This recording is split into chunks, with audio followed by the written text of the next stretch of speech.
Introducing to the stage again, Hope King. I'm back. And then props for there. All right, so we've been talking a lot about themes around sports. We just heard, we talked about music. We have not talked about the money yet. Where is the money going? Who has the money? And show me the money. Everybody, right?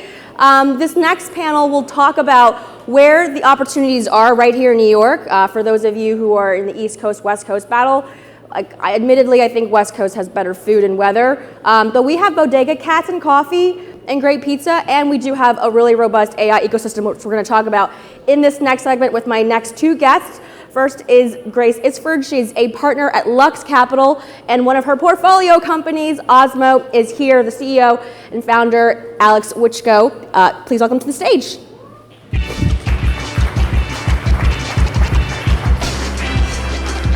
All right. Alex, you have a couple of things that you want to show us before we get into our conversation. And the first of which is to describe what Osmo is. It's a company designed to digitize smell. And you're trying to develop next-gen aroma molecules, which I didn't know I needed a next-gen aroma molecule. So let's go through the premise and sort of where you're going with the ultimate products that you hope to develop. Absolutely. So let me see if I can show you a little bit of a visual aid there. So we're in an era where we've digitized several senses, and a lot of what we've heard about today is built on top of that. We've forgotten that, right? So vision and hearing have already been digitized, but not evolution's first invention, smell. That is our first and most primary, most emotional sense, and computers have no idea how to do this.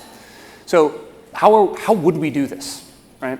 I think it's important to look at how other senses have been digitized. It's really always in three steps. You got to read the world, turn the real physical world into digital signals, so with a lens and a sensor. And then you have to map it, like what RGB is for color. That lets you organize the information. And then you need to write it back out again, like with a printer or with a display like you're looking at. And this is how it's worked for vision, and there's the same arc for hearing, right? You've got a microphone to read, you've got MP3s in the Fourier basis to map, and then you've got speakers to write it back out again. What we're doing at Osmo is we're building the technology stack to read, map, and write smell, and we're building this from scratch. And we started with a map. We're working on read, and I'll actually have a chance to share what we're doing with write in just a second. But if you can do this, the question is, well, first of all, we've made a lot of progress. I won't go into this in too much detail, but you can come find me afterwards. But we've got a fantastic team, we've got fantastic science, fantastic investors, and we're about a year and a half old right now, and we're well into actually being able to digitize the sense, and we'll have more to share as the year goes by. But what would you do with it? I want to leave you with some of the different go-to-market areas and different areas in which society could be improved. And obviously there's consumer brands. Right? There's the beauty side, and then there's the truth brand, right? So can we detect things that are harmful? So one thing that we've actually been doing is working with the Bill and Melinda Gates Foundation to use the same AI models that design new fragrance molecules, and we should actually smell them in a second, to find molecules that don't smell necessarily great to humans, but smell really bad to mosquitoes. So we've developed a new generation of insect repellents, and with the Bill and Melinda Gates Foundation, we hope to save lives with that. Right? So not only can we build a strong business on the capabilities that we have today, but we think that we can do some incredible good in the world. And there's obviously industrial applications and government applications, as well as entertainment in the very, very long run. So that's a bit about us, very, very high level, but computers will have a sense of smell. This will happen. I think Osmo is the company that will make this happen much faster than it would have if we had let it happen organically. And people were going to live happier and healthier lives as a result of that. So just a bit about Osmo. But do you want to smell some of what we've invented? Yes, let's do it. Okay, this is not like smell-o-vision. This is real stuff. This is real stuff. Okay. All right. So a little bit of a perfume sampling lesson that we're going to do here. So these are called blotters, and you dip them into fragrance samples in order to smell them. So what I'm going to do is open my magic little box of AI-generated smells here, and there's no magic here. These are each just vials. Now, what's in here are molecules that were invented by AI. So we taught a machine learning system, an AI system, to predict what a molecule will smell like digitally. And we validated this, and now the final validation, the proof in the pudding, is in the smelling. So I've got a lot to choose from, but let me show you a collaboration between traditional perfumery. So we have a master perfumer. He's done work for Tom Ford and Abercrombie & Fitch, and AI. Right, so what it looks like when AI and human collaborate. You want to smell that? Yes. Okay, great. So let me get 2 blotters here, actually 3 for me as well. And I'm going to give you a hybrid AI-generated and human craft invention. And I want you to just tell me what you smell. Do you like it? What do you perceive in it? So take one and pass it on. Thank you. I'm smelling rose, Okay. floral Yeah, scents. you have floral. Yeah. My allergies are acting, I'm sorry. Clear your nasal passageways. I wouldn't know this is AI generated for what it's worth. This is very natural, Very right? natural. So like, It smells like, for folks who know, like Joe Malone perfume, the rose white, like the English pear. yeah, so it's like a white floral, very Yep. sophisticated, and like AI generated and synthetic doesn't have to be unnatural. In fact, I think this smells very beautiful and very natural. And you can come find me and we can smell this together if you want. Pro tip, when you're smelling these things, bend it a little bit, and then you can place it down so that it doesn't contaminate the surface. So, nice. let's do one more. And this is kind of a different odor family, also one that I think is pretty beautiful. Let me pull out this one. Yeah.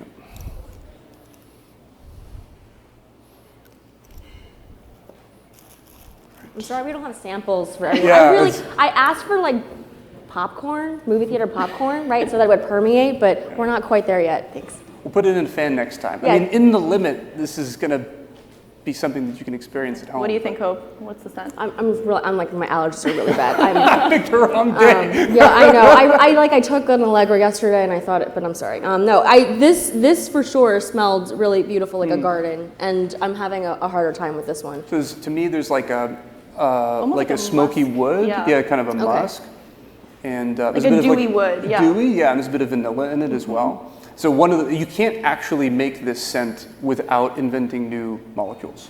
So some of these smells exist in nature, but perfumery hasn't actually been able to recreate it. It's like painters haven't been able to paint this picture without the new pigments, olfactory pigments that we've invented. Well, there's a sustainability element to this, is that unfortunately some of the ingredients that the scent masters of the world are using, they are dying, and so in order to have those scents live on, you have to map them now so that we can make sure that they're in the fragrances that we have. So that's just something that I came across that I felt was pretty compelling and a sad reason for why we need this. But I think ultimately I made a joke about smell-o-vision, right? I mean, this is like the concept has sort of been around. But ultimately, I hear 3 different types of use cases.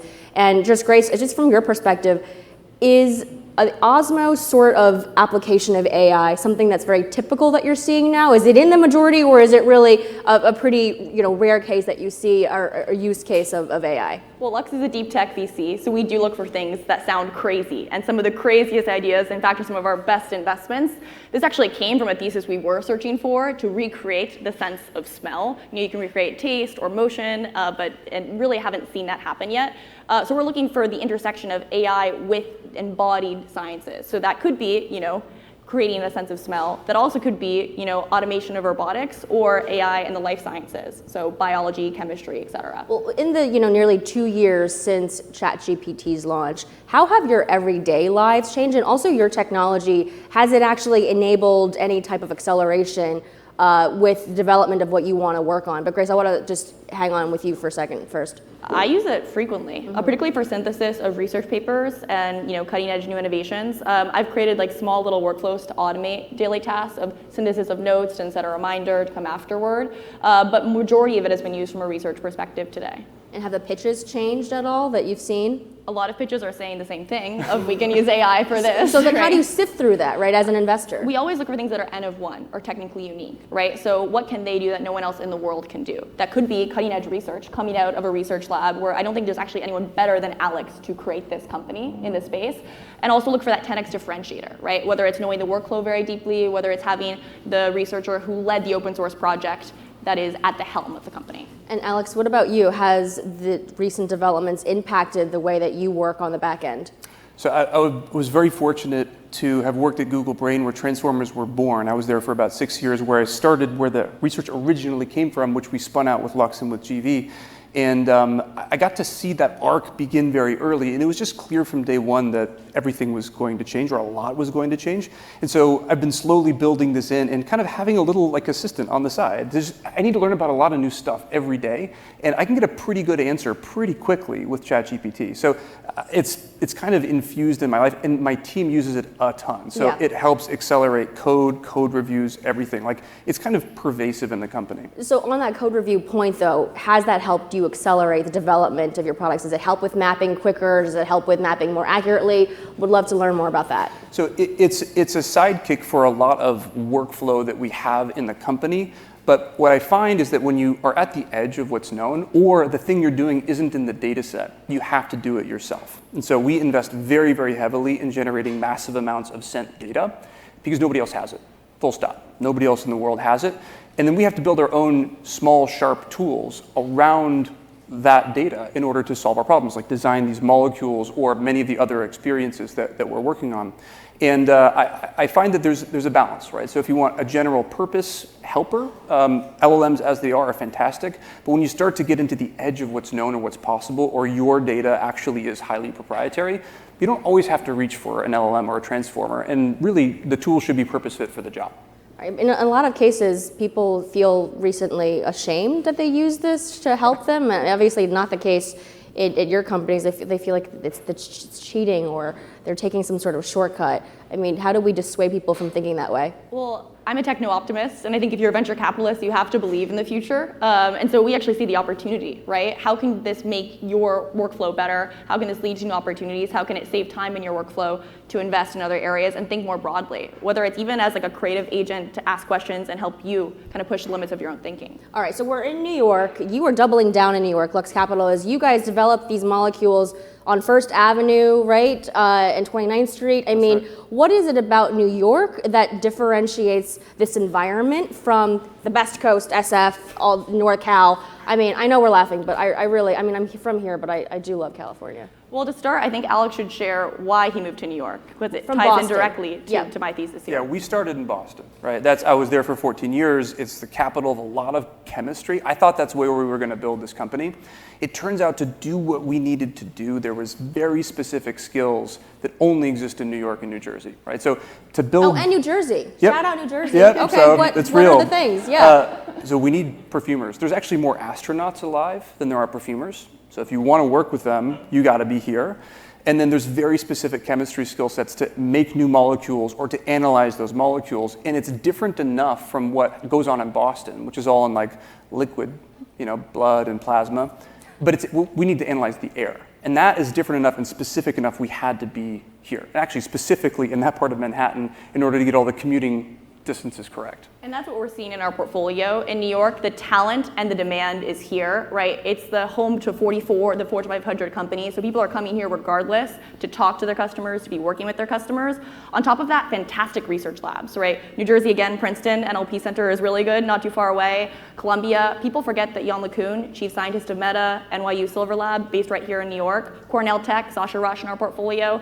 A majority of Lux's AI investments are based here in New York, actually. So Hugging Face, the GitHub for ML, Runway, AI for generative video. PyTorch was born here. PyTorch was born here. And so you're seeing also newer companies, whether it's Osmo or Modal, some of our later investments that more recently are moving here for the research, for the customers, and for the talent. Yeah, I mean, look, if I had this conversation in France, they would have their own list of people they could put, right? But so I bring that up also because I do wonder, in your conversations you're having with your own peers and as you're seeing the companies, are there geographic trends when it comes to talent in certain parts of the world and when it comes to investor interest and also use cases? What are some of those that you've been observing over the past 2 years? Yeah, I can start. I actually did an analysis of the Lux AI portfolio, and we saw a net inflow. And you have over 200 companies. Over 200 companies. This was specific to our AI companies. We have a company in Japan. We have Hugging Face in Paris. We have several companies in the Bay Area. We saw a net inflow of 57 of roughly 200 employees that had moved since 2020 to New York. And we asked them anecdotally, why are you moving here? In part, it could be for personal reasons. reasons, right? I just like living here more. It's not more scientific than that. But other cases, it's, hey, there's a really good specific industry here that I want to talk to. There's a really good researcher or research lab that I want to go deep in. Bio and ML in particular is really strong here. The team that led, Meta's AI practice in bio is based right here in New York, and has more recently spun out. And so there's really, really cool opportunities right on the forefront. Paris, Tokyo, things we're seeing there. Paris has a lot of good, infrastructure talent as well, and really strong AI engineers out of Polytechnique.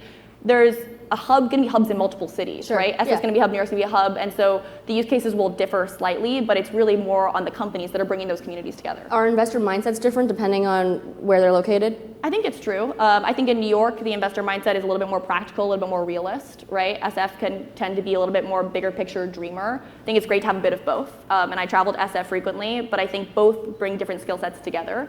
I think Paris is really looking for really top engineering and open source, and Mistral and Hugging Face have been big pioneers of that. I love that. Alex? For New York, we're seeing a lot of folks who simply want to be here, right? Like young folks who are hungry, because what we're doing doesn't have a name yet. I mean, machine olfaction is not really a thing. We have to train people up from scratch. And so bringing young, excited, hungry, talented people to New York has actually been pretty straightforward and pretty easy. There's been a 6x increase in just college new grads coming here from 2019 to 2023. Like 1 in 7, I think, of tech folks in the last 4 years have moved here. So there's a trend you're seeing, and now it's a matter of great companies like Osmo to continue to capture that. So New York is going to be back. I mean, it is back, but it's going to be backer. Even backer. Even backer. Our last segment, just really quickly on where AI is going, the frontier of it today, and we don't have a huge amount of time now to talk about it, but how do you see it scaling? I think we're really early. I think anyone is kind of fooling themselves to say they're seeing LLMs everywhere in wide-scale production today. Maybe in coding, maybe in customer support is where I've seen it, but we are still so early from LLMs working deep in production. We're most excited is that intersection of the physical world. Yes. So that could be robotics and general robotic software automation. That could be the sciences, as we have been discussing a bit today. And it could be the new multimodal frontiers. But I think you're going to see AI integrated both in the physical workflows, but also in how they're manifested. So audio, text, video, all together, and not in the chatbot format that a lot of us are used to. And I love that today both my segments were about bringing AI into the real world. You are clearly working on a form of this where I could email send. Is that the end goal? Or eventually, I could DM sense to somebody, be like, hey, this is what I smell like right now. Slide is that into the the future? sent to DM. No, I mean really, is that the future or no? It's going to happen, right? You need to read, map, and write, but once you have all those things fused together, new forms of entertainment that will surprise us will be possible. We need to build the tech stack. That's step one. Yeah. All right, one fun question that we're going to end with. So when OpenAI announces a partnership, rolls out a new product, or the CEO tweets a pronoun, which maybe happens to be the name of a movie, like what goes through your heads when that happens? I'm not surprised.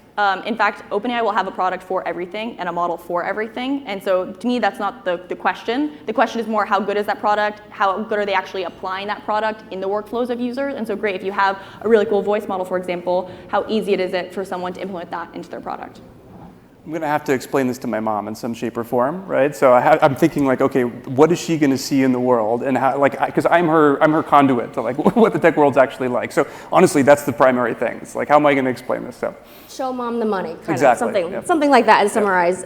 Grace, Alex, thank you so much for joining us today at AI Summit. Thank you. Thanks, guys.